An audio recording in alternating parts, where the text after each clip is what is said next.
नमस्कार दोस्तों, भगवत गीता की सीरीज़ में लास्ट वीडियो में हमने जाना था कि कैसे हम अपनी लाइफ में डिसीजंस को लें। क्योंकि जब भी हम डिसीजंस लेते हैं तो वहाँ पे अगर हम अपने डिसीजंस कॉन्शियसनेस के बेस पे लेते हैं, अपने चेतन के बेस पे लेते हैं, तो वहाँ पे हमारे डिसीजन ज़्यादातर सही रहते हैं। वहीं जब हम डिसीजन शॉर्ट टर्म गेन्स को देख के लेते हैं या फिर क्या चीज़ हमें अच्छी लग रही है उसके हिसाब से लेते हैं, या सेंसेस के बेसिस पे लेते हैं, या फिर अपने मन जो बोलता है उसके बेसिस पे लेते हैं, तो वहाँ पर जो हमारे डिसीजन ज़्यादा रहते हैं वो गलत जाते हैं। तो आज हम इस वीडियो में जानेंगे कि हमने डिसीजंस तो कर लिया फिक्स की ये डिसीजन ये चीज़ करनी है, बट उस चीज़ को एक्शन में कैसे लाना है उस चीज़ के बारे में हम जानेंगे। और क्योंकि हमारे जो एक्शन ही होते हैं वही हमें एक ऑर्डिनरी पर्सन से एक एक्स्ट्राऑर्डिनरी पर्सन बनाते हैं, तो हम आज जानेंगे कि कैसे एक नॉर्मल पर्सन या फिर एक एक्स्ट्राऑर्डिनरी पर्सन के अंदर ऐसी क्या क्वालिटीज़ होती हैं जो वो आउट परफॉर्म करता है एक ऑर्डिनरी पर्सन को। तो इस चीज़ को पहले कुछ एग्जाम्पल से देखते हैं। आप लोगों ने मे बी जो आर्मी की वीडियोज़ देखी होगी, कुछ जैसे कि पैरा कमांडोज़ की ट्रेनिंग्स की वीडियो देखी होगी। तो पैरा कमांडोज़ का क्या रहता है कि वो लोग डेली ऑलमोस्ट 70 से 100 किलोमीटर के आसपास रनिंग करते हैं, और उसमें केवल रनिंग ही नहीं करना होता, वहाँ पे उनके पास प्रॉपर पूरा बैटल लोड रहता है, साथ साथ राइफल रहती है, और सिंपल रोड भी नहीं रहती है, जंगलों के बीच से निकलना होता है। तो एक नॉर्मल आदमी के लिए ये सोचने से भी बाहर है, जबकि वहीं पे एक बोल सकते हो कि बहुत ही एक पार्ट ऑफ आर्मी इस चीज़ को रेगुलर बेसिस पे डेली करती है। तो वो इतना एक्स्ट्राऑर्डिनरी काम कैसे कर रहे हैं? ये तो चलो हो गई, चलो फिजिकल लेवल पे बात। अगर हम मेंटल लेवल पे देखें तो जो कुछ साइंटिस्ट रहते हैं या फिर स्कॉलर्स रहते हैं, वो 14 घंटे 15 घंटे तक रिसर्च कर रहे हैं, इन्वेंशन कर रहे हैं, और वो चीज़ केवल एक दिन के लिए नहीं, लगातार 4 साल 5 साल के लिए कर रहे हैं। वहीं पे एक नॉर्मल स्टूडेंट ही देख लो अगर, तो वो 1 घंटा पढ़ेगा, उसके बाद उसका जो है मन लगना बंद हो जाता है, या फिर उसके अंदर से फीलिंग आती है कि मैंने कितना ज़्यादा पढ़ लिया आज। ये तो हमने बात करी मेंटल लेवल पे, फिजिकल लेवल पे। अब हम बात करते हैं, आप लोगों ने कुछ ऐसे भी एग्जांपल देखोगे, जैसे कुछ लोग रहते हैं जो फिजिकली डिसेबल है, किसी का जैसे कि हाथ एम्पूटेट है या फिर पाँव एम्पूटेट है, बट हाथ ना होने के बावजूद, पाँव ना होने के बावजूद, जो आर्टिफिशियल आर्म्स लिम्स इनके बावजूद वो लोग एवरेस्ट पे चढ़ रहे हैं। और साथ साथ कुछ लोग ऐसे भी हैं जो ओलंपिक्स में जो एक नॉर्मल पर्सन है उससे ज़्यादा तेज़ भाग रहे हैं, बिना पाँव के होते हुए भी उनसे ज़्यादा दूर थ्रोस फेंक रहे हैं। तो ये एक्स्ट्राऑर्डिनरी पावर कहाँ से आ रही है कि एक नॉर्मल आदमी के पास, जिसके पास सब कुछ है, पूरी ह्यूमन बॉडी है, एक अच्छा माइंड है, एक अच्छी फैमिली है, सब कुछ है, बट उसके बावजूद कहाँ पे लैग कर रहा है आदमी, क्यों वो सक्सेसफुल नहीं हो पा रहा है, उस चीज़ के ऊपर ये वीडियो है। तो ऐसा नहीं है कि ये पावर हमारे अंदर नहीं है, हम एक्स्ट्राऑर्डिनरी नहीं बन सकते। तो आप लोगों ने भी कई बार देखोगे, आप बहुत आलसी फील कर रहे हो, सो रखे हो, और ऐसा लग रहा है कि आपके अंदर एनर्जी बिल्कुल नहीं है, बट सडनली सपोज करो कोई क्लाइमेटीज आ गया, अर्थ को आ गया, या फिर घर में आग लग गई, तो टाइम भी नहीं लगता कि आदमी, एक आलसी आदमी भी उछल के कूद के भागता है और एक अच्छी खासी स्प्रिंट मारता है, या फिर पानी डालना स्टार्ट करता है अगर घर में आग लगी है। तो उसका मतलब है कहीं ना कहीं वो एनर्जी हमारे अंदर थी, बट हमें पता नहीं है। और ज़्यादा टाइम, जैसे मैंने आपको लास्ट वीडियो में बताया कि जो हमारा माइंड है यही हमारा सबसे बड़ा दोस्त और सबसे बड़ा दुश्मन है। और ज़्यादा लोगों को इस चीज़ का कभी एहसास हो ही नहीं पाता है कि जो भी वो कुछ कर रहे हैं वो नहीं कर रहे, वो उनका माइंड उनसे करा रहा है। क्योंकि ज़्यादा लोगों को क्या होता है, उनका माइंड उनके कंट्रोल में नहीं होता है, और इस चीज़ के ऊपर कोई फोकस भी नहीं करता कि उनका माइंड उनसे क्या क्या चीज़ें करा रहा है। तो ये था वो वाला एग्जांपल कि जहाँ पे आपके अंदर भी वो एनर्जी है, बट उसके बावजूद आप उस चीज़ को नहीं कर पा रहे हो। अगर इस चीज़ को अगर हम एक सिंपल एग्जांपल से देखें कि जहाँ पे कि एक एग्जांपल लेते हैं, जैसे कि सपोज़ कोई इंसान रनिंग करना स्टार्ट कर रहा है, तो आज जो फर्स्ट डे है उसका रनिंग का, उसने आज प्लान किया है कि आज 2 किलोमीटर के आसपास रनिंग करनी है। तो जैसे ही आदमी स्टार्टिंग में तो पंप अप रहेगा, मोटिवेटेड रहेगा, चलो रनिंग करनी है। 100 मीटर 200 मीटर 1 किलोमीटर के आसपास भागा, तो जैसे 1 किलोमीटर के बाद भागेगा तो बॉडी हल्की हल्की एग्जॉस्ट होनी स्टार्ट होती है। फिर वहाँ पे उसके अंदर से जो उसका माइंड है वो उससे बात करना स्टार्ट करता है। ये हर किसी के साथ होता है, मतलब मेरे साथ भी ऐसा हुआ है कि जैसे ही आप रनिंग करना स्टार्ट करते हो, वहीं पे फिर एक माइंड एक थॉट पॉपअप देता है कि सारा का सारा आज ही भागना है, आज ही मिल्खा सिंह बनना है, कल के लिए भी कुछ छोड़ दे। तो सपोज़ करो इसके बावजूद भी आदमी थोड़ा विल पावर स्ट्रांग है और कंटिन्यू कर रहा है भागना। फिर माइंड एक सेकंड पॉपअप देता है कि एक काम करते हैं, कल से ना सुबह थोड़ा और ज़्यादा भागेंगे, अभी थोड़ा सा छोड़ते हैं, कल से दोबारा स्टार्ट करते हैं। सपोज़ करो आदमी और ज़्यादा विल पावर स्ट्रांग है, वो और ज़्यादा कर रहा है। फिर माइंड क्या करेगा, आपके अंदर एक्सक्यूज उसने देने स्टार्ट कर दिए, वो कुछ वैलिडेशन करना स्टार्ट कर देगा। कि वाली वीडियो थी उसमें भी बोलते हैं कि अगर आप एक दिन में ज़्यादा भाग लोगे तो नेक्स्ट डे आपके अंदर मोटिवेशन नहीं रहेगा। सपोज़ करो इसके बावजूद भी आदमी ने उसको चीज़ को कॉन्कर कर दिया और फिर भी भाग रहा है। फिर उसका माइंड उसको बोलेगा कि चलिए काम करते हैं कि जब इतना भाग लिया अब कंटिन्यू करना है, काम कर, 2 मिनट तो रुक जा, थोड़ा सा पानी पी ले, सांस ले ले, इतने दिनों बाद भाग रहा है, थोड़ा सा तो रुक जा। सपोज़ करो इसके बावजूद भी आदमी अगर बहुत विल पावर है, मतलब ऐसे यहाँ तक तो बहुत सारे लोग तोड़ देते हैं अपना जो शेड्यूल है, जो चीज़ सोचते हैं वहाँ तक तोड़ देते हैं। सपोज़ करो कोई फिर भी है कि चलो थोड़ा और भागते हैं, फिर अगर आप ऐसे भाग रहे हो, फिर माइंड एक और पॉपअप देगा, चल काम कर, पानी पी ले थोड़ा सा, 1 घुट पानी, फिर स्टार्ट करते हैं। तो यहाँ कहीं तक आते आते आदमी बोलता है चलो ठीक है पानी पीने के लिए रुक जाता हूँ। यहाँ से फिर माइंड आपके ऊपर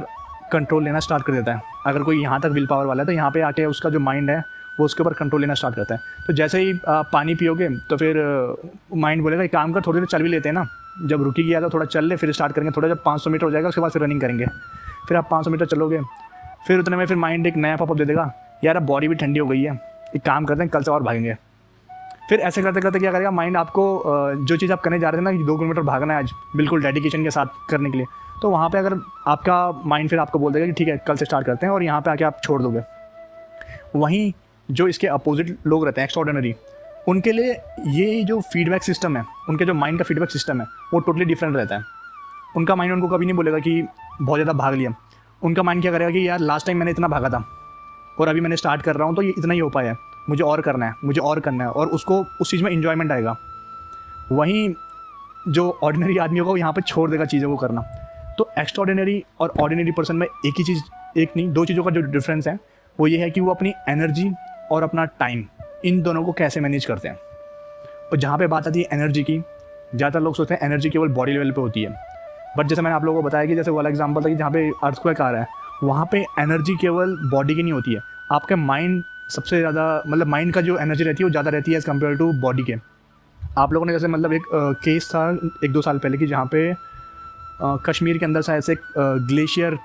लैंडस्लाइड वगैरह कुछ हुई थी, तो वहाँ पे एक आर्मी का पर्सन था, तो वो बर्फ़ के नीचे ऑलमोस्ट 7 दिनों तक रहा, और उस टाइम पे भी वो ज़िंदा रहा। और जब बाद में उनको निकाला गया तो बाद में जाके उनके जो होती है वहाँ पे वो शहीद हो जाते हैं वहाँ पे। बट 7 दिनों तक कोई बर्फ़ के अंदर रहा, बिना खाए बिना पिए, कैसे ज़िंदा रह सकता है? तो ये बॉडी की पावर नहीं है, यहाँ पर जो पावर है वो रियल पावर है मन की। कई बार आप लोगों ने ऐसा भी देखा होगा जैसे कोई आदमी बीमार है ना, और अगर वो मन से कमज़ोर है, मन के अंदर एनर्जी नहीं है, मन से कमज़ोर है, मन की शक्ति नहीं ज़्यादा, तो उसके अंदर अंदर ही से, मतलब इवन डॉक्टर भी बोल रहा है कि तुम सही हो सकते हो, बट उसके अंदर से ही जो है थॉट्स आने स्टार्ट हो जाते हैं, उसका मन ही उसके ऊपर एक्सक्यूज़ देना या फिर वैलिडेशन देना स्टार्ट करता है, और जो उसकी रिकवरी जल्दी हो सकती थी वो और लेट होनी स्टार्ट हो जाती है। तो अगर आपका मन की पावर है या मन स्ट्रॉन्ग है तो वहाँ पे अगर आप बीमार भी हो तो वो भी चीज़ आपको ज़्यादा इफेक्ट नहीं करेगी। कई बार हम देखते हैं कुछ लोग रहते हैं इवन छोटे मोटे बुखार और इन सबको तो वो बिल्कुल पता भी नहीं चलता उनको। खासकर ये चीज़ जैसे हमसे पहली वाली जनरेशन में जैसे मम्मी पापा इन लोगों का ज़्यादा रहता है कि अगर ये हल्का बोल का बीमार भी है ना तो इनको लगता ही नहीं है कि ये बीमार भी है। बट वहीं जैसे आजकल जैसे देखते हैं कि जैसे हल्का बच्चों को थोड़ा बुखार भी आता है तो वहाँ पे भी वो उनका माइंड, मतलब बुखार इवन थोड़ा सा ही होगा बट जो माइंड है वो उस चीज़ को एग्जैगरेट कर लेता है, बढ़ा देता है चीज़ों को, एक्सक्यूजेज दे दे के और डरा के, इन सब चीज़ों का। तो इन सब चीज़ों का एक एग्जाम्पल जो मेरी प्रैक्टिकल पर्सनल लाइफ से रहा है एक बार कि मैं केवी उत्तरकाशी में था, वहाँ पे तो इंटरवल का टाइम था, लंच का टाइम था, और लंच के टाइम में खाना खाने के बाद हम खेल रहे थे क्रिकेट। तो क्रिकेट खेलते हुए हुआ क्या था कि खेलते वक्त मैं गिर गया था एक बार, पता नहीं कैसे फील्डिंग वगैरह कुछ करते हुए गिर गया था, तो उल्टा ऐसा गिर गया था, पीछे सिर पे लग गया था थोड़ा सा, और उसके बावजूद भी खेल रहा था लगातार, और मुझे हल्का हल्का जो महसूस हो तो रहा था यहाँ पे, पर पता नहीं चल रहा था कि मतलब ध्यान इतना था गेम के अंदर कि पता नहीं चल रहा था कि कुछ दर्द भी हो रहा है, कुछ हो रहा है। जब गेम खत्म हो गया, लंच खत्म हो गया, उसके बाद जब हम क्लास की तरफ जा रहे थे तब मेरे एक दोस्त ने बोला कि यार तेरी शर्ट पूरी लाल हो रखी है, और वो जब मैंने देखा उल्टा तब मुझे पता चला कि मतलब खून बह रहा है, ब्लीडिंग हो रही है।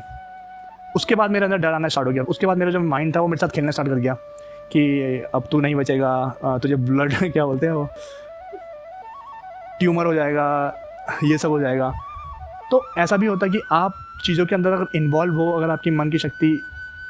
अच्छी खासी उस टाइम पे, तो आप उस चीज़ से निपट लेते हो, उस चीज़ का आपका इफेक्ट नहीं आता है। सेम चीज़ आप लोगों ने कई बार देखा, कुछ लोग रहते हैं जो पढ़ाई में काफ़ी अच्छे रहते हैं, एग्ज़ाम्स की प्रिपरेशन भी कर रहे हैं और अच्छी खासी ट्यूशन सब कुछ ले रखी कोचिंग, बट जब एग्ज़ाम का टाइम आता है वहाँ पे वो घबराना स्टार्ट कर देते हैं। जैसे कि अगर हम भगवद गीता का देखें तो यहाँ पे जैसे अर्जुन का हो गया था यहाँ पे कि अर्जुन जो है लड़ाई से पहले तो बहुत प्रैक्टिस करी, बहुत सारे वरदान लिए, बहुत सारे अस्त्र शस्त्र इकट्ठे किए, बट जैसी लड़ाई के अंदर जा रहे हैं वहाँ पे जाते जाते उनके अंदर जो है एक डर का माहौल आ गया, मैं जीतूंगा नहीं जीतूंगा वो वाली फीलिंग आ गई, इन लोगों को कैसे हराना है ये फीलिंग आने लगी, अपने ऊपर डाउट करने लग जाते हैं। तो ये सारी पावर जो रहती है सारी मन की पावर है। तो आप लोगों ने कई बार देखा होगा जैसे कि एक नॉर्मल,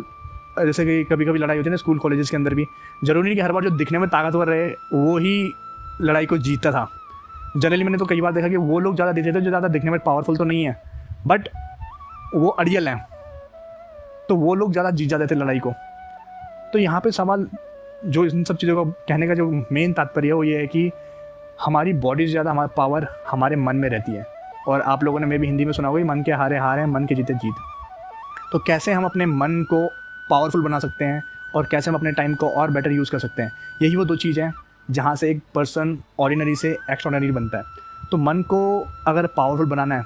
तो उसके लिए पहले ये देखना पड़ेगा कि मन जो हमारा माइंड है हमें ऐसे थॉट क्यों दे रहा है कि तुमने कोई चीज़ स्टार्ट करी रनिंग करना, वहाँ पे वो थॉट्स क्यों आ रहे हैं, उन थॉट्स को कैसे हम कम कर सकते हैं या फिर एलिमिनेट कर सकते हैं, और क्या वो चीज़ें रह सकती हैं जिनके द्वारा इन सब चीज़ों को हम जो अपनी मन की पावर है उसको इंक्रीज़ कर सकते हैं। क्योंकि अगर हम गीता में देखें तो श्री कृष्ण भगवान ने अर्जुन को कुछ ऐसा नहीं कहा कि अर्जुन ये अंगूठी ले ले, इसको पहन ले और तू ये युद्ध जीत जाएगा, या फिर इस घड़ी में युद्ध कर तू जीत जाएगा। उन्होंने जो अर्जुन की जो मन की शक्ति थी उसी को इंक्रीज़ किया था।